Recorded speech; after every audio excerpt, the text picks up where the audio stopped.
Isa sa responsibilidad ng mga magulang ang pag-prepare ng pagkain ng kanilang anak na nag-aaral.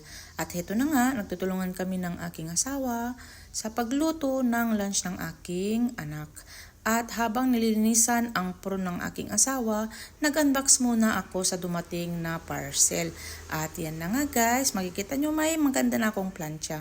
At iluluto na natin ang prawn. Yan yung ulam ng aming anak. At kung makikita nyo guys, nagtutulungan kaming mag-asawa. Yan na nga, luto na nga. Yan, tignan nyo guys. Pasado na ba? Tinatanggal ang balat para kakain na lang yung aming anak. Yan na nga guys, prepare na yung aking asawa.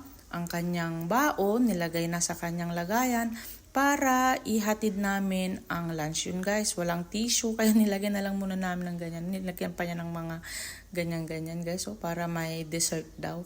So, yan na guys. Mabuti na lang at mabait at matulungin itong aking asawa.